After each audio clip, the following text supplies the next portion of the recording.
Al-Kisah, kala itu kota Baghdad tengah gempar oleh kehadiran orang asing.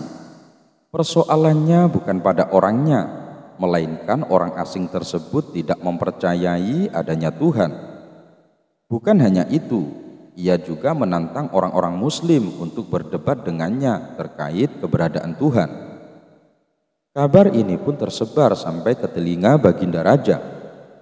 Karena dianggap membuat resah masyarakat, orang asing ini lalu dipanggil ke istana.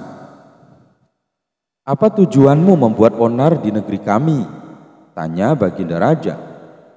Orang asing ini menjawab, "Untuk apa aku bertuhan kalau tidak bisa menjawab pertanyaanku?" Kemudian Baginda Raja bertanya kembali, "Apakah kamu tidak percaya adanya Tuhan?" Dengan tegas dan percaya diri, orang asing ini menjawab, "Tentu saja saya tidak percaya adanya Tuhan, dan saya juga tidak percaya adanya akhirat." Mendengar jawaban tersebut, Baginda Raja sempat terkejut. "Tetapi saya dan rakyatku percaya adanya Tuhan, berarti keyakinan kita berbeda, jadi jangan ganggu rakyatku." Kalau Baginda Raja percaya adanya Tuhan, bisakah Baginda menjawab 3 pertanyaanku? Pertanyaan pertama, orang Islam yakin bahwa dunia dan isinya adalah ciptaan Allah. Lalu siapa yang menciptakan Allah? Bukankah sesuatu yang ada pasti ada penciptanya?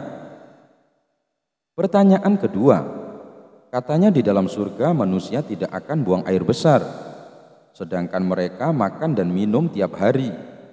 Bagaimana mungkin ini bisa terjadi? Padahal segala sesuatu yang akan dimasukkan pasti akan keluar. Pertanyaan ketiga, orang Islam meyakini bahwa setan terbuat dari api, tapi katanya setan akan disiksa dengan api neraka. Mana mungkin api bisa menyakiti api? Mendengar pertanyaan orang asing tersebut, Baginda Raja hanya terdiam. Bisa saja Baginda Raja menjawabnya berdasarkan hadis dan Al-Quran, tetapi yang dihadapi adalah orang yang tidak percaya Tuhan, maka dijawabnya harus dengan logika. Kemudian salah satu menterinya membisikkan kepada Baginda Raja. Menteri tersebut berkata, "Baginda, kalau soal seperti ini serahkan saja kepada Abu Nawas. Ia pasti bisa menjawab segala pertanyaan yang diajukan orang asing ini." Maka tak lama kemudian dipanggillah Abu Nawas ke istana. Setelah dijelaskan mengenai pertanyaan orang asing yang tidak percaya Tuhan ini, setelah duduk di hadapan orang asing ini, Abu Nawas kemudian berkata, "Silahkan, apa yang ingin kau tanyakan?" Pertanyaan pun sama seperti pertanyaan yang diajukan kepada Baginda Raja, yakni siapa pencipta Tuhan. Mendengar pertanyaan itu, Abu Nawas kemudian berkata, "Anda pasti tahu kalau kami selaku orang Islam mengakui hanya ada satu Tuhan. Kita istilahkan saja Tuhan dengan angka 1. Sekarang gantian aku yang bertanya. Angka 3 berasal dari angka berapa?" tanya Abu Nawas. "Angka 3 berasal dari angka 2 ditambah 1, jawab orang asing tersebut. "Tepat sekali. Kalau angka 2 berasal dari angka berapa?" "Angka 2 berasal dari angka 1 ditambah 1. "Benar sekali. Sekarang kalau angka 1 sendiri berasal dari angka berapa?" Orang asing tersebut kaget dengan pertanyaan itu. Ia hanya terdiam tak bisa menjawabnya. Kemudian Abu Nawas berkata, "Pada intinya semua angka pasti ada awalnya. Entah itu angka 5, angka 4, ataupun angka 10. Dan angka-angka tersebut diibaratkan alam semesta ciptaan Allah. Apabila kamu bertanya siapa yang menciptakan Allah, sama halnya saya bertanya dari mana angka 1 itu. Kamu pasti tidak akan bisa menjawabnya." Orang asing itu pun langsung terdiam dan merenungi kata-kata Abu Nawas. "Untuk jawabanmu yang pertama masuk akal juga. Sekarang untuk pertanyaan kedua. Bagaimana mungkin manusia bisa buang air besar di surga?" Abu Nawas kemudian menjawab, "Selama kamu dalam kandungan rahim ibumu, tentunya kamu makan dan minum. Karena menurut ilmu medis, seorang janin memakan sesuatu yang dimakan ibunya. Lalu ketika kamu dalam kandungan ibumu selama 9 bulan, apakah kamu pernah buang air besar? Untuk kedua kalinya pertanyaan ini bisa dipatahkan oleh Abu Nawas. Sekarang pertanyaan terakhir. Bagaimana mungkin api bisa menyakiti api? Sebelum pertanyaan terakhir aku jawab, ujar Abu Nawas, kita harus berjanji, kamu tidak boleh marah. Tentu saja saya tidak akan marah, jawab orang asing tersebut. Tiba-tiba Abu Nawas menampar pipi orang asing itu dengan sangat keras. Hei, apa-apaan ini? Kalau tidak bisa menjawab jangan emosi, ujar orang asing itu. Siapa yang emosi? Jawab Abu Nawas. Itu tadi adalah jawaban saya. Apakah tadi kamu merasakan sakit? Ya, tentu saja sakit. Coba kamu perhatikan tangan saya. Bukankah tangan saya terbuat dari tulang dan daging? Begitu juga dengan pipi kamu. Tapi ketika tangan saya menampar ke pipi kamu, kamu langsung kesakitan. Itulah gambaran sederhana. Kalau api neraka bisa menyakiti setan, setan pasti akan merasa kesakitan, meskipun ia sama-sama terbuat dari api.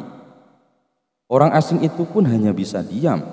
Semua pertanyaannya dipatahkan oleh Abu Nawas.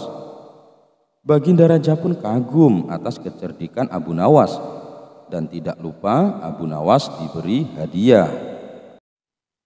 Suatu hari Abu Nawas mendapatkan hadiah berupa cincin berlian dari Sultan Harun ar-Rasyid.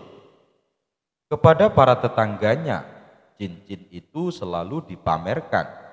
Bahkan kemanapun ia pergi, selalu dipakainya pada jari manis kanannya.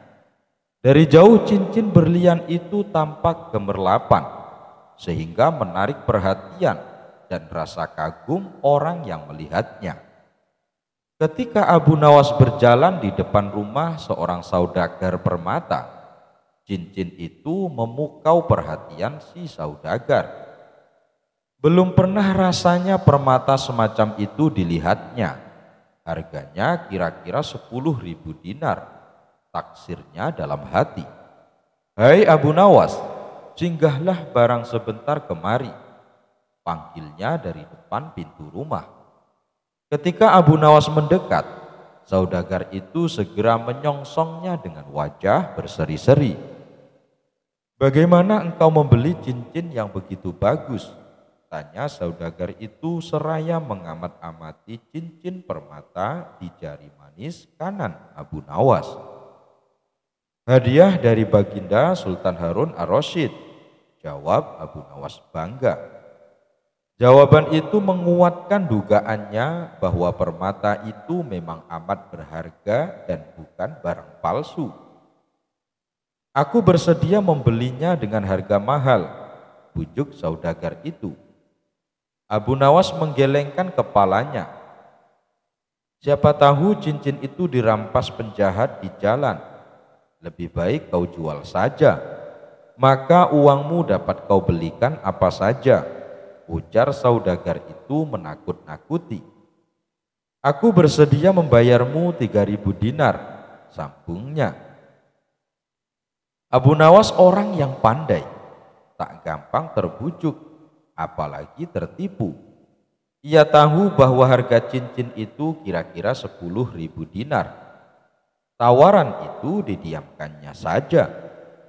Dari saku bajunya dikeluarkan sapu tangan, lalu digosoknya cincin itu dengan sapu tangan. Makin berkemilaulah berlian itu. "Abu Nawas, dengarlah, modalku seluruhnya berjumlah 4.000 dinar. Baiklah, seluruh uangku yang 4.000 dinar aku bayarkan kepadamu. Boleh kan?" tawar saudagar itu. "Mana boleh, permata yang begini indah hanya kau hargai 4.000 dinar, sahut Abu Nawas hendak melangkah pergi. "Tunggu dulu Abu Nawas," cegah saudagar itu. "Jika aku punya uang lebih dari itu, akan kuberikan kepadamu semuanya. Barangkali 2-3 hari lagi akan kubawakan engkau uang 5.000 dinar. Karena itu jangan kau jual cincinmu kepada orang lain. Abu Nawas hanya senyum-senyum saja lalu pergi. Cincin itu memang tak pernah lepas dari jari manis kanannya. Ketika tidur malam harinya, cincin itu tetap tersunting di jari. Malam itu Abu Nawas bermimpi. Dalam mimpi itu saudagar datang membawa uang 5.000 dinar. Melihat uang sebanyak itu Abu Nawas tergiur. Tanpa pikir panjang diterimanya uang sebanyak itu. Lalu diberikannya cincinnya. Begitu girang hatinya memiliki uang 5.000 dinar. Lalu menari-nari, bahkan berjingkrak-jingkrak. Tangannya bertepuk-tepuk, kakinya menghentak-hentak. Kepalanya bergoyang ke kiri ke kanan. Pinggulnya meliuk-liuk, sehingga keseimbangan badannya menjadi goyah. Tiba-tiba gedebuk, Abu Nawas terjatuh. Ternyata ia terjungkal dari tempat tidur ke lantai. Ia terjaga, jidatnya terasa nyeri karena terantuk lantai. Ia tersadar dari mimpinya. Yang pertama-tama dilakukannya ialah mengamat-amati cincin pada jari manis kanannya. Oh, masih ada, pikirnya. Ia merasa heran mengapa cincin itu masih tetap tersunting di jarinya. Padahal uang pembayaran dari saudagar permata itu sudah diterimanya. Esok harinya ia menceritakan mimpinya itu. Bukan saja kepada istrinya, tetapi juga kepada tetangga-tetangganya. Bahkan kepada semua orang yang berjumpa dengannya. Diceritakanlah perihal mimpinya itu. Aku sudah menerima uang pembayaran sebanyak 5.000 dinar, tapi cincinku belum diambil oleh saudagar yang membelinya, katanya dengan terheran-heran. Mimpi Abu Nawas yang aneh itu segera beredar dari mulut ke mulut.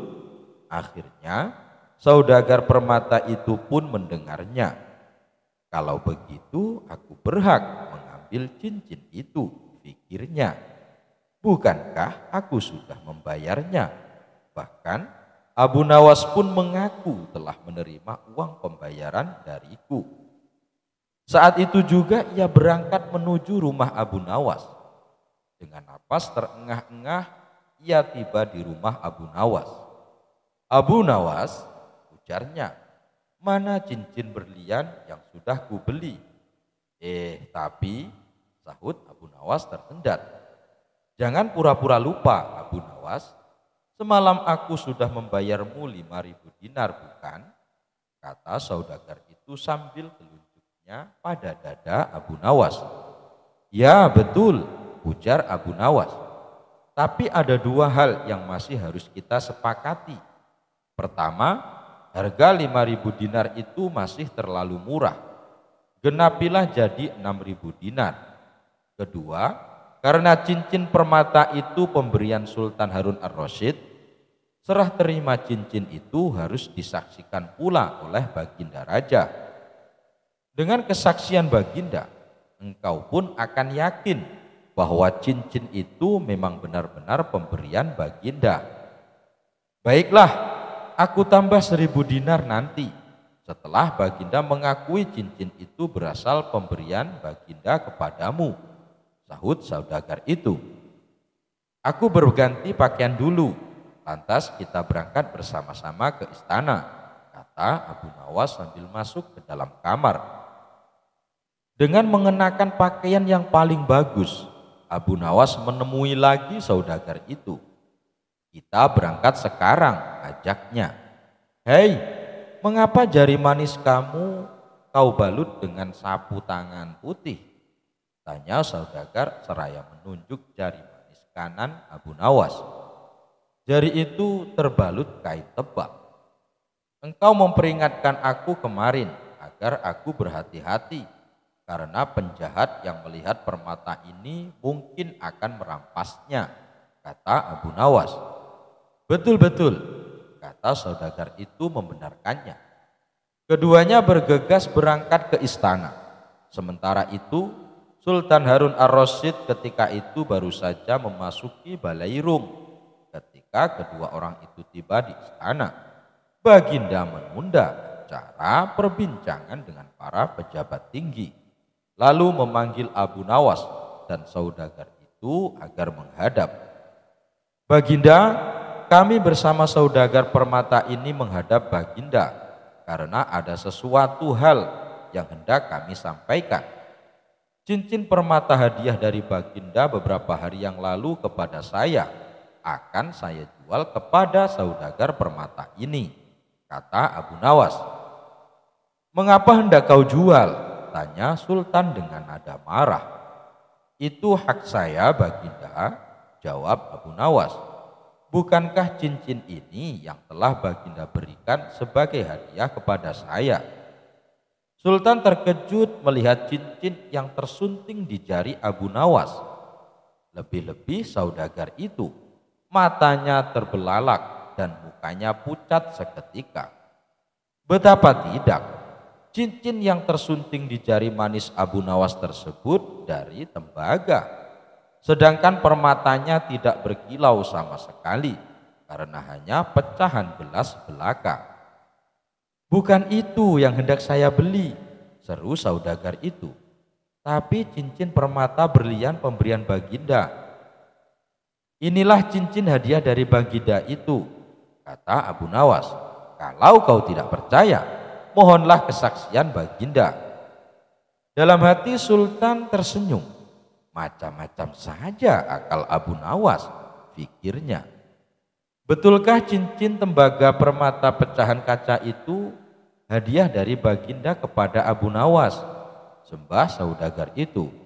Betul, jawab Sultan Harun ar-Rasyid. Memang itulah cincin pemberianku.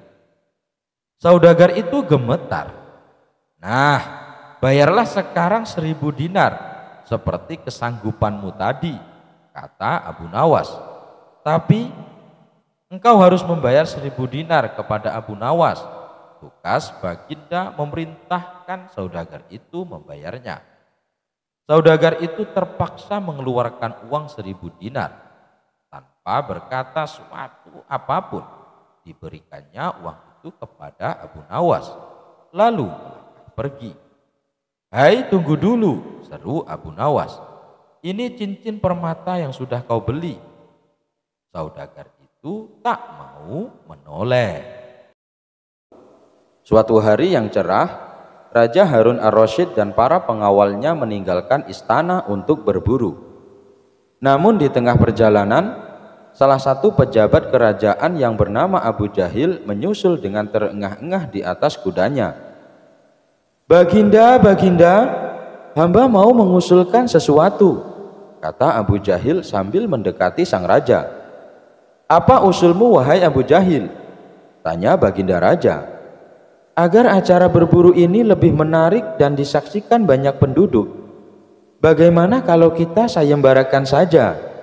Ujar Abu Jahil dengan raut wajah serius. Baginda Raja terdiam sejenak dan mengangguk-angguk.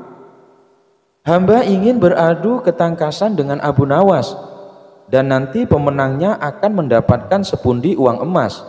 Tapi kalau kalah, hukumannya adalah dengan memandikan kuda-kuda istana selama 1 bulan. Tutur Abu Jahil meyakinkan Baginda Raja. Akhirnya sang raja menyetujui usulan Abu Jahil tersebut. Hitung-hitung sayembara itu akan memberikan hiburan kepadanya. Maka dipanggillah Abu Nawas untuk menghadap kepadanya.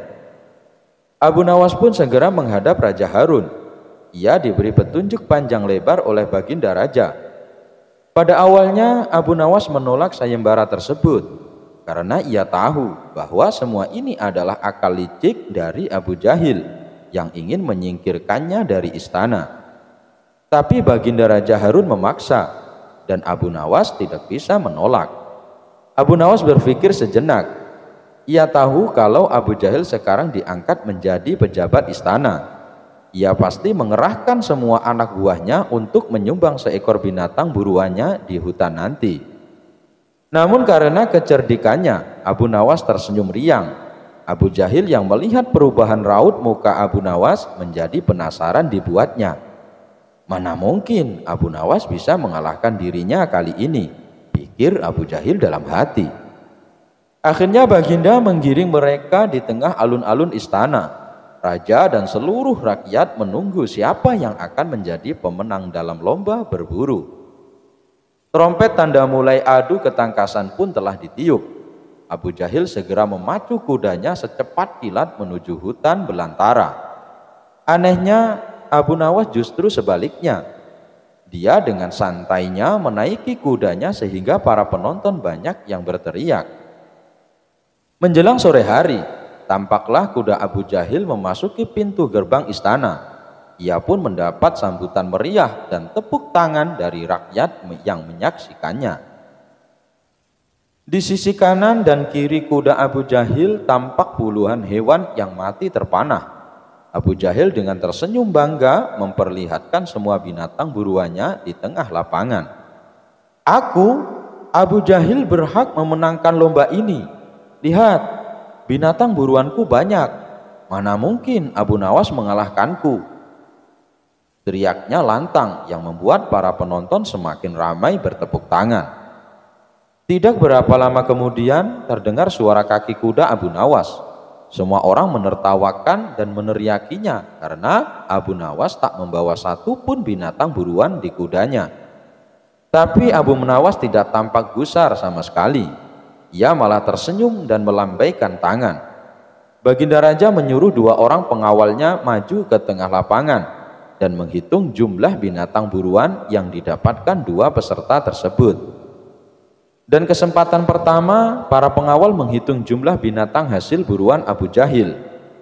35 ekor kelinci, ditambah 5 ekor rusa dan 2 ekor babi hutan, kata salah satu pengawal.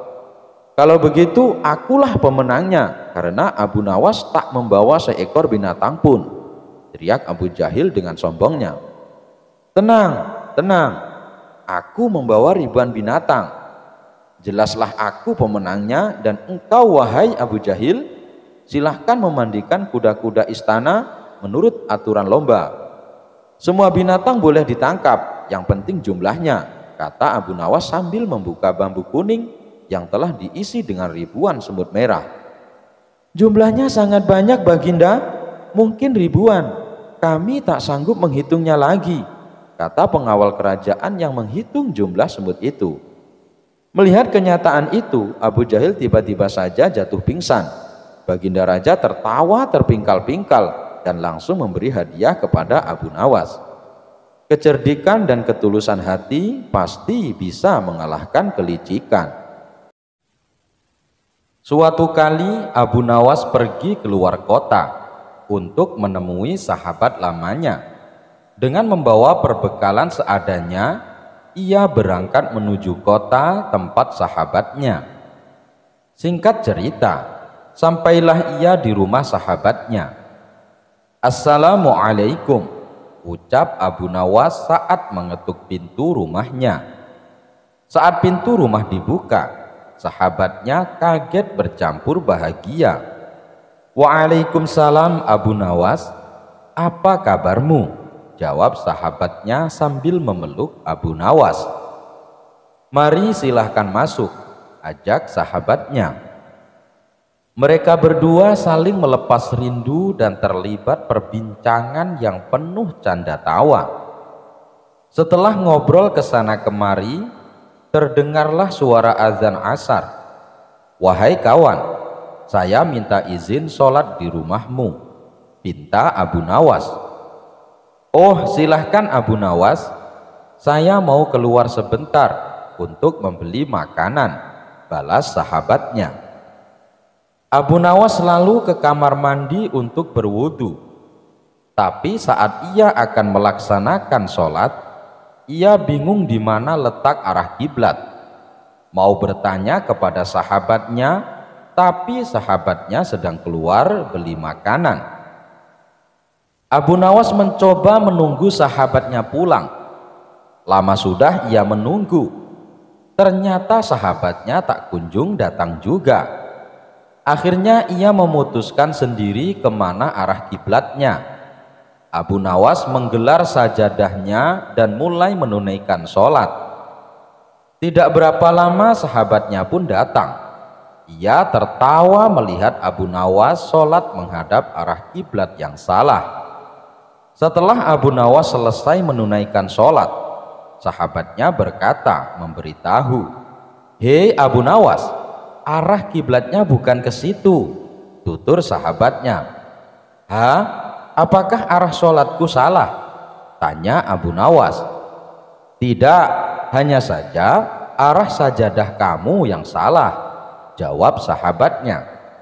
"Kalau begitu tegur saja sajadahku, jangan aku," balas Abu Nawas. Keduanya pun tertawa bersama-sama. "Ya sudah, mari kita sholat berjamaah. Habis itu kita baru makan-makan," ajak Abu Nawas kepada sahabatnya. Kisah penampilan suci. Suatu hari ada seorang rohib berpenampilan layaknya orang suci. Namun ia terlihat kebingungan beberapa kali. Ia mondar-mandir tepat di depan rumah Abu Nawas. Karena merasa kasihan, Abu Nawas lalu menyapanya. "Wahai Tuan, sepertinya Anda bukan orang sini. Siapa Anda?" tanya Abu Nawas. "Ya, saya berasal dari negeri seberang. Saya adalah seorang rohib," jawab orang tersebut. "Rohib? Apa itu rohib?" tanya Abu Nawas. "Rohib itu adalah orang yang bertugas untuk membimbing manusia menuju surga," jawab orang itu kembali. "Oh, tapi dari tadi saya perhatikan Anda terlihat sedang kebingungan. Sudah beberapa kali Anda mondar-mandir tepat di depan rumah saya. Memangnya Anda mau kemana?" tanya Abu Nawas. "Saya mau ke pasar, tapi tidak tahu jalannya," ujar sang rohib. Mendengar jawaban itu, Abu Nawas menahan tawa. "Bagaimana bisa Anda membimbing manusia ke surga kalau arah ke pasar saja Anda tidak tahu?" celetuk Abu Nawas. Mendadak muka sang rohib berubah menjadi sewot. Ia langsung pergi meninggalkan Abu Nawas. Abu Nawas menemukan sekantong emas. Pada suatu ketika, negeri Baghdad sedang mengalami masa paceklik. Pertanian banyak yang gagal dan pasar sepi pembeli. Tentu saja kondisi ini sangat mempengaruhi rakyatnya. Banyak warga yang mengalami kesusahan, tak terkecuali Abu Nawas. Dia dan istrinya terkadang harus berpuasa karena tidak ada makanan. Suatu ketika, Abu Nawas berjalan-jalan di pasar untuk menghilangkan rasa jenuhnya. Dan tiba-tiba Abu Nawas menemukan kantong hitam berisi uang. Maka dibawanya kantong hitam tersebut dan langsung ditanam di dalam tanah. Abu Nawas merenung sepanjang malam. Pikirannya bertanya-tanya, apakah uang di dalamnya akan diambil atau tidak. Hatinya berpikir untuk mengambilnya karena keluarganya sedang mengalami kelaparan. Namun Abu Nawas teringat terus bahwa memakan harta haram bisa mendapatkan siksa kubur di dunia dan akhirat. Akan tetapi dirinya juga teringat hadis Nabi yang mengatakan, "Bila Allah Subhanahu wa ta'ala memberimu hadiah tanpa kamu minta, maka terimalah hadiah itu. Jangan kamu tolak, kemudian infakkanlah harta itu." Ketika mengingat hadis tersebut, Abu Nawas berkata kepada dirinya sendiri, "Sungguhkah ini hadiah dari Allah Subhanahu wa ta'ala? Dan hadiah itu bagi orang yang menemukan uang tersebut." Namun hal itu tidak menjadikan Abu Nawas membuka kantong temuannya dan masih menunggu barangkali pemiliknya akan datang. Hari pun berlalu, dan ketika Abu Nawas kembali berjalan-jalan di pasar, ia mendengar seorang saudagar lelaki kaya sedang mengumumkan bahwa kantongnya hilang. Wahai para penduduk Baghdad, barang siapa yang menemukan kantong hitam berisi uang 1000 dinar, maka kembalikanlah dengan jaminan dari Allah Subhanahu wa ta'ala. Mendengar hal tersebut, lalu Abu Nawas mendekati lelaki tersebut dan berkata, "Wahai Tuan, negeri kami sedang mengalami masa paceklik. Banyak di antara kami yang hidup miskin. Seumpama uang Anda ditemukan oleh orang yang mengalami kesusahan, maukah Tuan memberikan sedikit uang secara halal?" Ucap Abu Nawas. "Berapa yang diinginkannya?" tanya lelaki saudagar kaya. "1/10-nya Tuan," jawab Abu Nawas. Saudagar itu dengan tegasnya berkata, "Aku tidak akan memberikannya sedikit pun. Jika ia tidak mengembalikannya kepadaku, maka di akhirat nanti akan kutuntut di hadapan Allah Subhanahu wa ta'ala." Mendengar perkataan tersebut, Abu Nawas segera kembali ke rumahnya dan menceritakan kepada istrinya bahwa ia telah menemukan pemilik kantong uang tersebut. "Apa yang harus aku lakukan? Apa aku harus mengembalikan uang itu?" tanya Abu Nawas.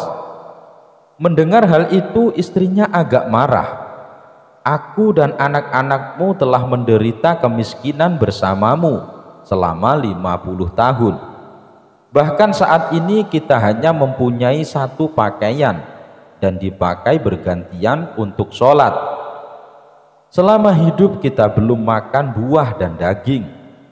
Datangilah pemiliknya, desaklah ia agar memberikan 1/10 dari uangnya itu. Jika ia tidak setuju, maka mintalah 1/100-nya. Tapi jika masih tidak setuju, maka mintalah 1/1000-nya, yang berarti menerima 1 dinar, karena 1 dinar lebih baik daripada tidak sama sekali," kata istri Abu Nawas. Mendengar penjelasan istrinya itu, lalu Abu Nawas pergi kembali menemui saudagar kaya di pasar. "Tuan, sebenarnya sayalah penemu kantong berisi uang. Apakah Tuan bersedia memberikan sedikit uang tersebut kepada saya?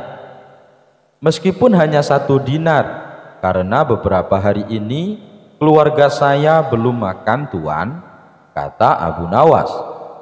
Namun saudagar kaya itu tetap pada pendiriannya untuk tidak memberikan uang tersebut. Maka diajaklah saudagar itu ke rumah Abu Nawas, dan setibanya di rumah, lalu Abu Nawas menyerahkan kantong tersebut. "Benarkah ini kantong Tuan?" tanya Abu Nawas.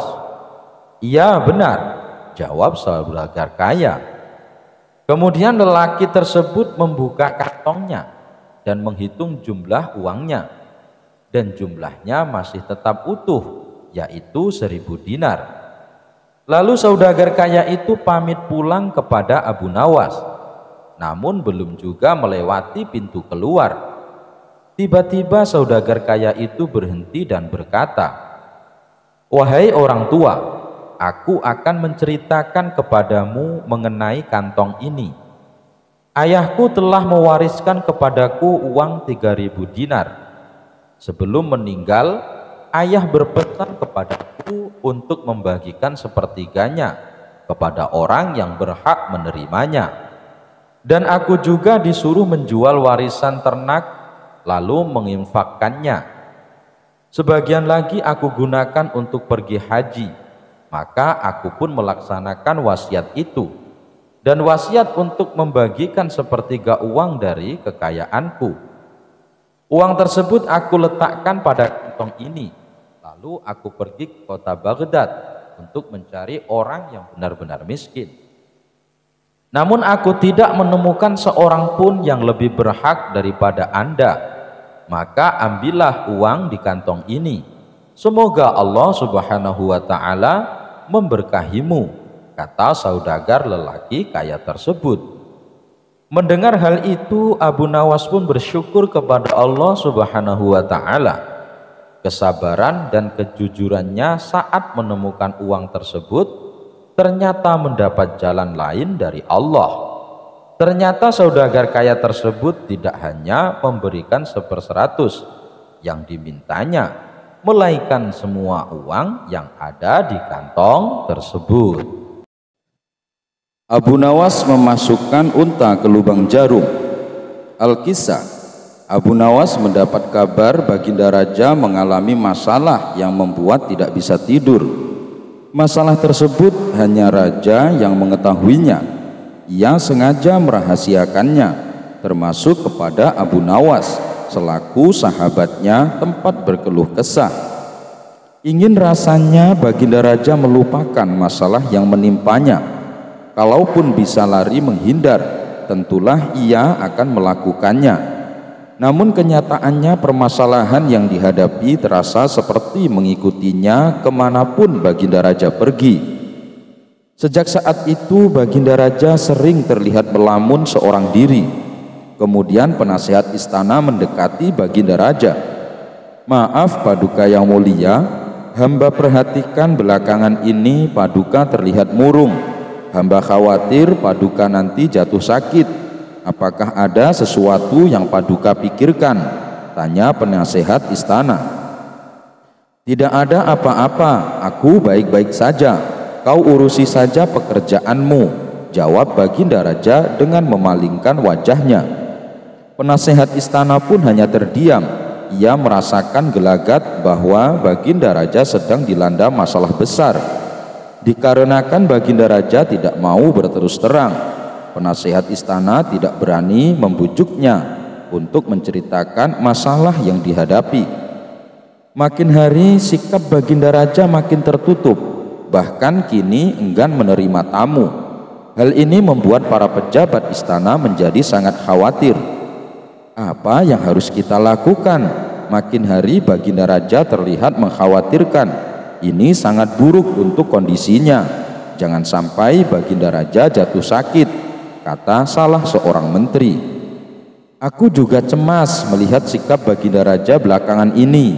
Aku sudah coba membujuknya supaya mau menceritakan masalah yang dialami, tapi ia malah memalingkan wajah." Baginda Raja memilih menutup diri, beber penasehat istana. "Saya ada saran. Bagaimana kalau masalah ini kita sampaikan kepada Abu Nawas? Biasanya dia tahu solusinya," ujar salah satu dari menteri. "Ya, saya setuju dengan saran tersebut," balas lainnya. Maka beberapa menteri istana segera mendatangi rumah Abu Nawas. Melihat yang datang adalah para menteri, Abu Nawas sempat terkejut. Biasanya yang diutus Baginda Raja adalah prajurit istana. "Kenapa kalian yang datang?" tanya Abu Nawas. "Kami kesini bukan diutus Baginda Raja, tapi atas kemauan sendiri," jawab para menteri. Kemudian para menteri ini memberitahu Abu Nawas tentang keadaan yang menimpa Baginda Raja. "Kami semua sudah berusaha memberi perhatian, tapi Baginda Raja selalu menutup diri," kata salah satu menteri. "Baiklah, aku akan coba menghiburnya. Mari kita ke istana sekarang," ajak Abu Nawas. Singkat cerita, Abu Nawas menghadap Baginda Raja. Ia lalu bercerita kisah-kisah jenaka di hadapan Baginda Raja. Berharap bisa terhibur dan tertawa, tapi ternyata tidak ada reaksi apapun. Baginda Raja hanya terdiam, malah meninggalkan Abu Nawas lalu masuk ke kamarnya. Selepas Baginda Raja pergi, para menteri segera menghampiri Abu Nawas. "Bagaimana ini Abu Nawas? Kamu lihat sendiri kan?" ucap mereka. "Sepertinya Baginda Raja sedang mengalami masalah berat.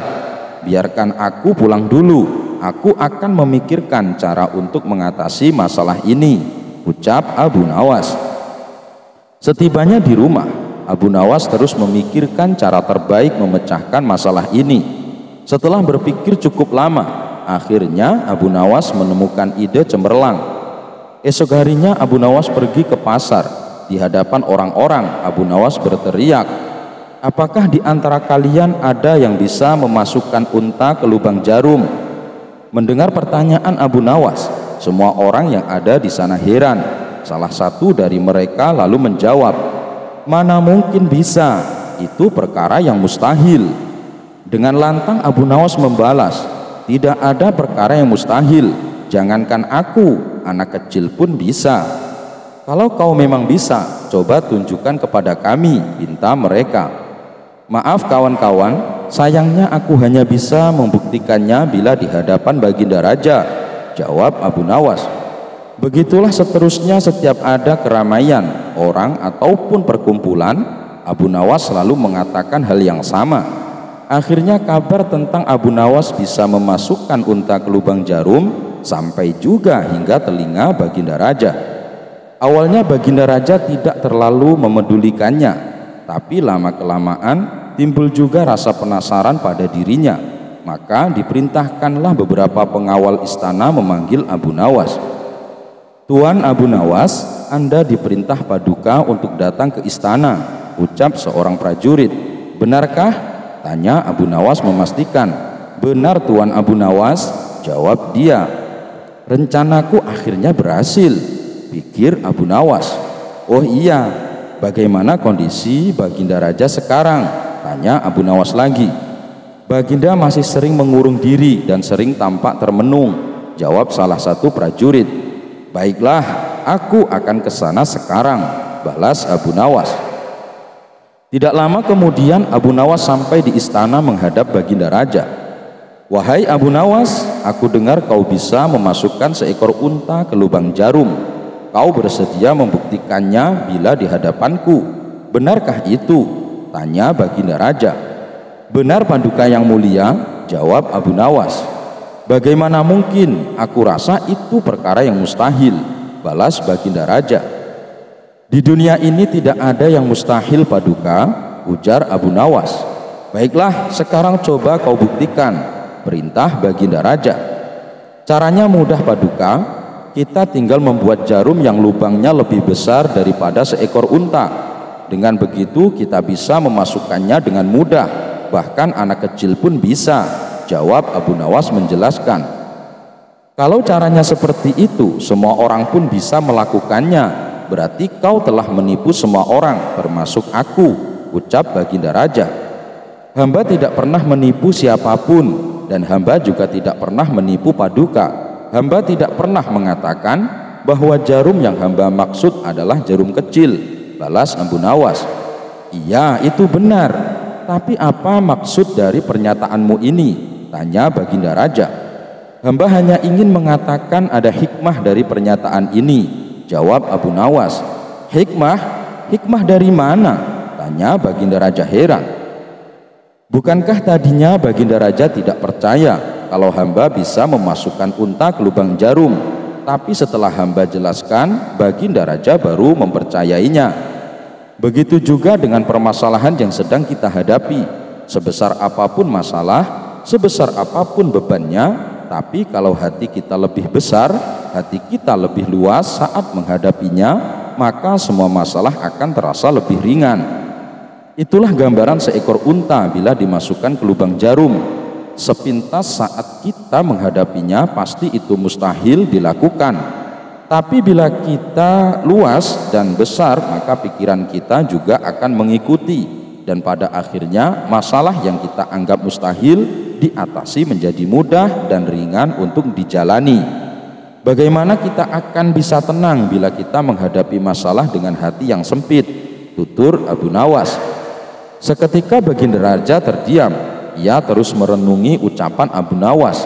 Suasana pun mendadak menjadi hening. Tidak berapa lama Baginda Raja pun berkata, "Terima kasih Abu Nawas, kau telah menyadarkanku. Selama ini aku memang sedang dilanda masalah dan hatiku sempit menghadapinya, sehingga pikiranku juga ikut menjadi buntu," ujar Baginda Raja. Sejenak kejadian itu, kini Baginda Raja mulai terlihat ceria. Ia tidak lagi terlihat murung seperti hari-hari sebelumnya. Permasalahan bukanlah hal untuk dilamunkan, melainkan dihadapi dengan hati yang besar. Maka akan tercipta solusi dari sebuah pemikiran yang jernih.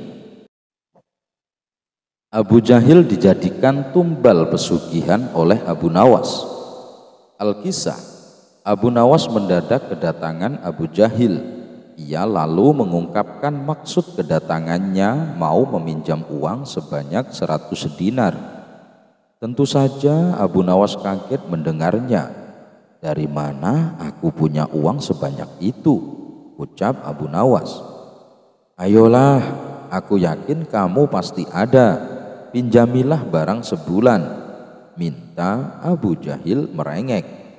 Awalnya Abu Nawas enggan mengabulkan permintaan Abu Jahil, tapi karena didesak terus-menerus, akhirnya tidak kuasa menolak. "Tapi janji ya, hanya sebulan," kata Abu Nawas mewanti-wanti. "Iya, aku janji Abu Nawas, bulan depan ketika kebunku sudah panen, pasti akan aku kembalikan," ujar Abu Jahil coba merayu meyakinkan. Setelah sebulan lamanya, Abu Jahil tidak kunjung mengembalikan uang. Padahal saat itu kebun miliknya sudah panen dan hasilnya melimpah. Payah Abu Jahil, dia tidak menepati janjinya, batin Abu Nawas. Dikarenakan sedang sangat membutuhkan uang, Abu Nawas terpaksa mendatangi rumah Abu Jahil untuk menagih hutang. "Mana janjimu Abu Jahal?" katanya, "dalam sebulan kau akan mengembalikan uangnya," kata Abu Nawas. Abu Jahil pun menjawab bahwa dirinya belum bisa membayar hutang. Dia beralasan uang hasil panen kebunnya sudah habis untuk mengobati saudaranya yang sedang sakit. "Jangan khawatir Abu Nawas, bulan depan pasti akan aku bayar," ujar Abu Jahil. Abu Nawas tentu sangat kecewa. Ia akhirnya pulang tanpa membawa uang. Beberapa hari kemudian, Abu Nawas mendengar kabar Abu Jahil sering mengajak kawan-kawannya pesta pora di rumahnya. Mendengar hal itu, Abu Nawas pun menjadi emosi. "Kurang ajar, katanya uangnya sudah habis, tapi malah sering bikin pesta," gerutu Abu Nawas. Untuk menagihnya kembali itu tidak mungkin. Abu Jahil pasti tidak akan membayar hutangnya dengan beribu macam alasan. Akhirnya terbesit di benak Abu Nawas suatu ide untuk mengerjai Abu Jahil. Esok harinya pergilah Abu Nawas menemui sahabatnya yang ada di kampung seberang. Ia pun mulai mengatur siasat dan meminta bantuan sahabatnya itu. Setelah siasatnya sudah diatur dengan matang, maka Abu Nawas segera mendatangi rumah Abu Jahil. "Kenapa kemari Abu Nawas? Kan sudah kubilang mengembalikan uangnya bulan depan," kata Abu Jahal. "Kamu jangan salah paham Abu Jahil. Aku kesini bukan mau menagih hutang, tapi ingin mengajakmu menemui orang pintar," balas Abu Nawas. "Menemui orang pintar untuk apa?" tanya Abu Jahil penasaran. "Begini Abu Jahil, di kampung seberang katanya ada dukun pesugihan yang bisa membuat kita jadi kaya. Aku ingin mencobanya ke sana," jawab Abu Nawas. "Benarkah? Baiklah, aku ikut Abu Nawas. Aku juga ingin kaya raya," sahut Abu Jahil kegirangan. Singkat cerita, sampailah Abu Nawas dan Abu Jahil di rumah seorang dukun pesugihan. Setelah keduanya dipersilahkan masuk, dukun tersebut bertanya, "Ada keperluan apa kalian kemari?" Abu Nawas lalu mengungkapkan keinginan ingin kaya raya tanpa harus bekerja. "Oh, itu gampang, tapi ada syaratnya," ujar dukun tersebut.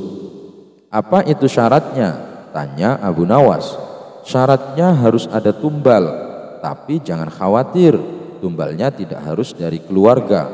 orang lain juga bisa dijadikan tumbal, tapi orang lain tersebut adalah orang yang ada kaitannya dengan hartamu. Jawab sang dukun. Maksudnya bagaimana? Saya belum paham. Tanya Abu Nawas lagi. Ya misalnya orang yang punya utang sama kamu, maka orang tersebut bisa dijadikan tumbal meskipun dia bukan anggota keluargamu. Jawab sang dukun. Kalau orangnya tidak mau bagaimana? Tanya Abu Nawas. Kamu tidak perlu minta izin. Orang tersebut nanti akan jadi tumbal tanpa dia sadari dan ia akan mati mengenaskan, kata sang dukun menjelaskan. Oh begitu.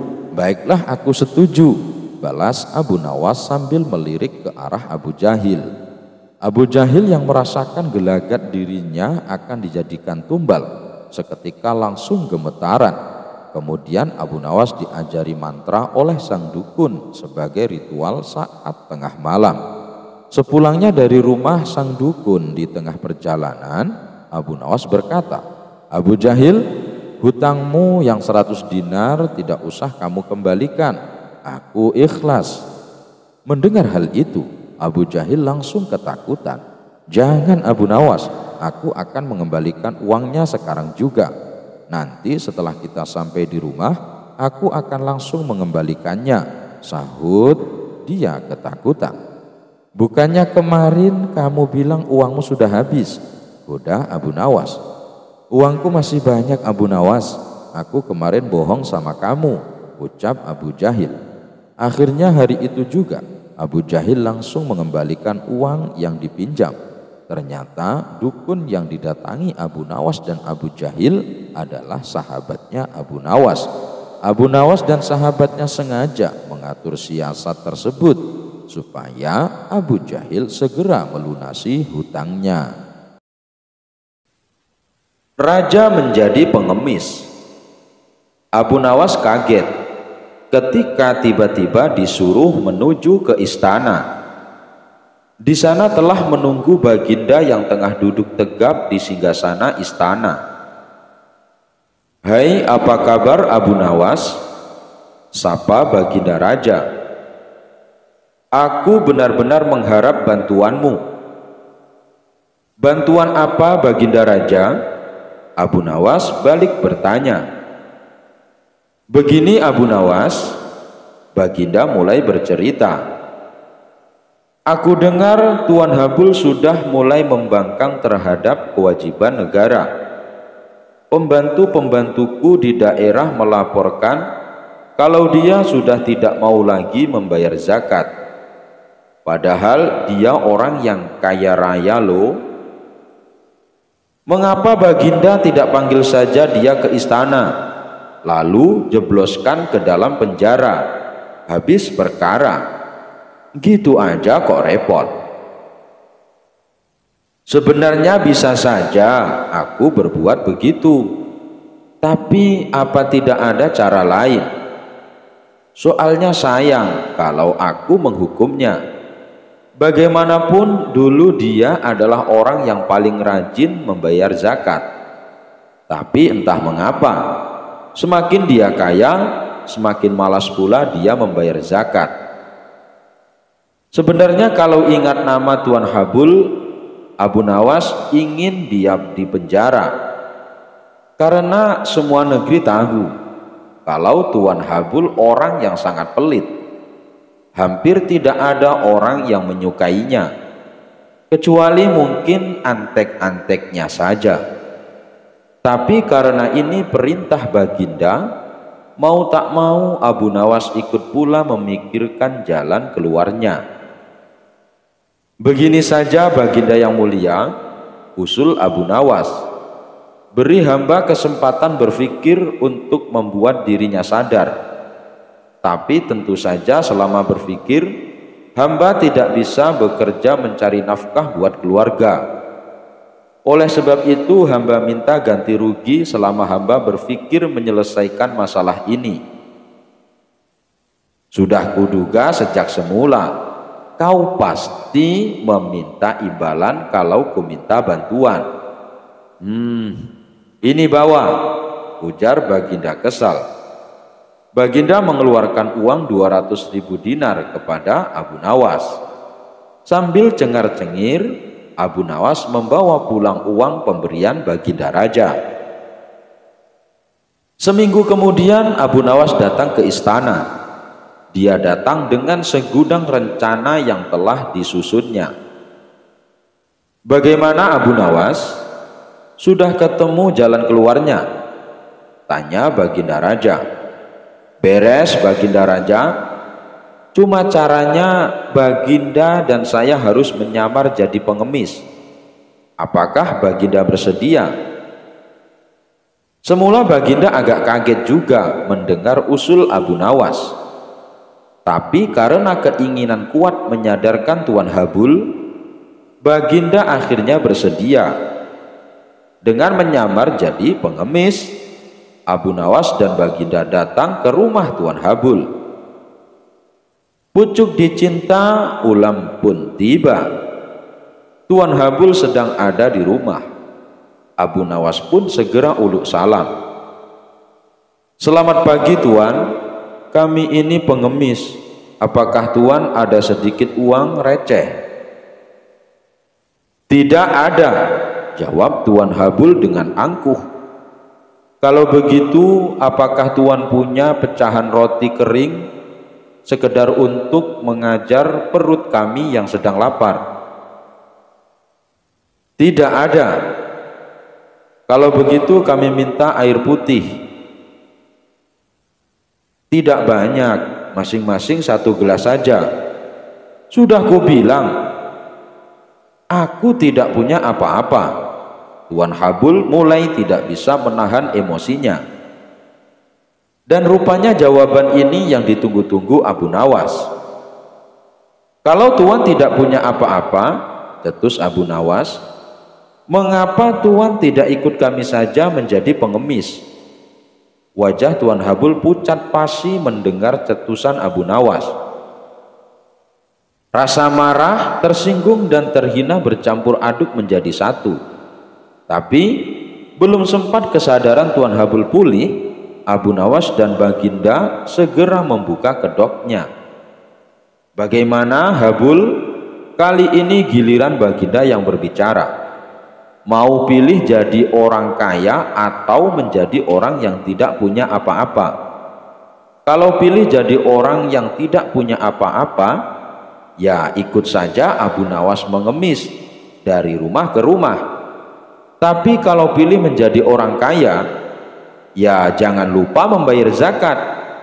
Bukan begitu Habul? Mendengar penuturan Baginda, Tuan Habul terdiam 1000 bahasa. Dia merasa sangat malu. Sedangkan Abu Nawas hanya cengengesan menyaksikan kejadian itu. Enak saja Baginda menyuruhku jadi pengemis, gumam Abu Nawas sambil mengumpat dalam hati. Apa boleh buat? Zakat kewajiban bagi yang mampu untuk menunaikannya. Abu Nawas lebih hebat dari jin ifrit. Baginda Raja baru saja membaca kitab tentang kehebatan Raja Sulaiman yang mampu memerintahkan para jin memindahkan singgasana Ratu Bilqis di dekat istananya. Baginda membaca surat An-Naml ayat 39 sampai 40. Jin Ifrit berkata, "Akulah yang akan membawanya kepadamu sebelum engkau berdiri dari tempat dudukmu. Dan sungguh aku kuat melakukannya dan dapat dipercaya." Seorang yang mempunyai ilmu dari kitab berkata, "Aku akan membawa singgasana itu kepadamu sebelum matamu berkedip." Maka ketika Nabi Sulaiman melihat singgasana itu terletak di hadapannya, dia pun berkata, "Ini termasuk karunia Robku untuk mengujiku. Apakah aku bersyukur atau mengingkari nikmatnya? Barang siapa bersyukur, maka sesungguhnya dia bersyukur untuk kebaikan dirinya sendiri. Dan barang siapa ingkar, maka sesungguhnya Robku Maha Kaya, Maha Mulia." Al-Quran Surah An-Naml ayat 39 sampai 40. Baginda mencermati ayat tersebut. Jin ifrit saja bisa dikalahkan seorang ulama. Berarti manusia lebih sakti dari para jin. Ulama di masa Raja Sulaiman lebih cepat memindahkan singgasana Ratu Bilqis dibanding jin ifrit. Ulama itu mampu membawa singgasana ke hadapan Nabi Sulaiman sebelum dia mengedipkan mata. Sedangkan ifrit hanya mampu membawanya ke hadapan Nabi Sulaiman sebelum dia bangkit dari tempat duduknya. Baginda tiba-tiba merasa tertarik. Hatinya mulai tergelitik untuk melakukan hal yang sama. Mendadak beliau ingin istananya dipindahkan ke atas gunung agar bisa lebih leluasa menikmati pemandangan di sekitar. Dan bukanlah hal itu tidak mustahil bisa dilakukan, karena ada Abu Nawas yang amat cerdik di negerinya. Kalau di masa Raja Sulaiman ada ulama yang lebih hebat dari jin ifrit, di masa sekarang ada Abu Nawas, ujar Baginda dalam hati. Baginda pun segera memanggil Abu Nawas. Setelah Abu Nawas dihadapkan, Baginda berkata, "Sanggupkah engkau memindahkan istanaku ke atas gunung agar aku lebih leluasa melihat negeriku?" tanya Baginda Raja. Abu Nawas tidak langsung menjawab. Dia berpikir sejenak hingga keningnya berkerut. Tidak mungkin menolak perintah Baginda kecuali kalau memang ingin dihukum. Akhirnya Abu Nawas terpaksa menyanggupi proyek raksasa itu. Ada satu lagi permintaan dari Baginda. Pekerjaan itu harus selesai hanya dalam waktu sebulan. Karena kemampuanmu belum teruji, maka kamu punya waktu sebulan untuk melakukan permintaanku itu, ujar Baginda Raja. Abu Nawas pulang dengan hati masyghul. Setiap malam ia hanya berteman dengan rembulan dan bintang-bintang. Hari-hari dilewati dengan kegundahan. Tak ada hari yang lebih berat dalam hidup Abu Nawas kecuali hari-hari ini. Tetapi pada hari ke-9 ia tidak lagi merasa gundah gulana. Keesokan harinya Abu Nawas menuju istana. Ia menghadap Baginda untuk membahas pemindahan istana. Dengan senang hati, Baginda akan mendengarkan apa yang diinginkan Abu Nawas. "Ampun tuanku, hamba datang ke sini hanya untuk mengajukan usul untuk memperlancar pekerjaan hamba nanti," kata Abu Nawas. "Apa usulmu?" "Hamba akan memindahkan istana paduka yang mulia tepat pada hari raya Idul Kurban, yang kebetulan hanya kurang 20 hari lagi." "Kalau hanya itu usulmu, baiklah," kata Baginda Raja. "Satu lagi Baginda," Abu Nawas menambahkan. "Apa lagi?" tanya Baginda Raja. "Hamba mohon Baginda menyembelih 10 ekor sapi yang gemuk untuk dibagikan langsung kepada para fakir miskin," kata Abu Nawas. "Usulmu kuterima," kata Baginda menyetujui. Abu Nawas pulang dengan perasaan riang gembira. Kini tidak ada lagi yang perlu dikhawatirkan. Toh nanti bila waktunya sudah tiba, ia pasti akan dengan mudah memindahkan istana Baginda Raja. Jangankan hanya memindahkan ke puncak gunung, ke dasar samudera pun Abu Nawas sanggup. Desas-desus mulai tersebar ke seluruh pelosok negeri. Hampir semua orang harap-harap cemas. Tetapi sebagian besar rakyat merasa yakin atas kemampuan Abu Nawas. Karena selama ini Abu Nawas belum pernah gagal melaksanakan tugas-tugas aneh yang dibebankan di atas pundaknya. Namun ada beberapa orang yang meragukan keberhasilan Abu Nawas kali ini. Saat-saat yang dinanti-nantikan tiba. Rakyat berbondong-bondong menuju lapangan untuk melakukan sholat hari raya Idul Kurban. Dan seusai sholat, 10 sapi sumbangan baginda raja disembelih lalu dimasak, kemudian segera dibagikan kepada fakir miskin. Kini giliran Abu Nawas yang harus melaksanakan tugas berat itu. Abu Nawas berjalan menuju istana diikuti oleh rakyat. Sesampai di depan istana, Abu Nawas bertanya kepada baginda raja, "Ampun tuanku yang mulia, apakah istana sudah tidak ada orangnya lagi?" "Tidak ada," jawab baginda raja singkat. Kemudian Abu Nawas berjalan beberapa langkah mendekati istana. Ia berdiri sambil memandangi istana. Abu Nawas berdiri mematung seolah-olah ada yang ditunggu. Benar, baginda raja akhirnya tidak sabar. "Abu Nawas, mengapa engkau belum juga mengangkat istanaku?" tanya baginda raja. "Hamba sudah siap sejak tadi, baginda," jawab Abu Nawas. "Apa maksudmu engkau sudah siap sejak tadi? Kalau engkau sudah siap, lalu apa yang engkau tunggu?" tanya baginda masih diliputi perasaan heran. "Hamba menunggu istana paduka yang mulia diangkat oleh seluruh rakyat yang hadir untuk diletakkan di atas pundak hamba. Setelah itu, hamba tentu akan memindahkan istana paduka yang mulia ke atas gunung sesuai dengan titah paduka." Baginda Raja Harun ar-Rasyid terpana. Beliau tidak menyangka Abu Nawas masih bisa keluar dari lubang jarum. Abu Nawas dan segentong air. Al-Kisah. Kali ini baginda raja berencana akan berburu di hutan. Baginda raja memerintahkan pembantunya untuk menyiapkan semua peralatan dan perbekalan selama berburu. Berbeda dari cara berburu sebelumnya, kali ini baginda raja mengajak serta Abu Nawas.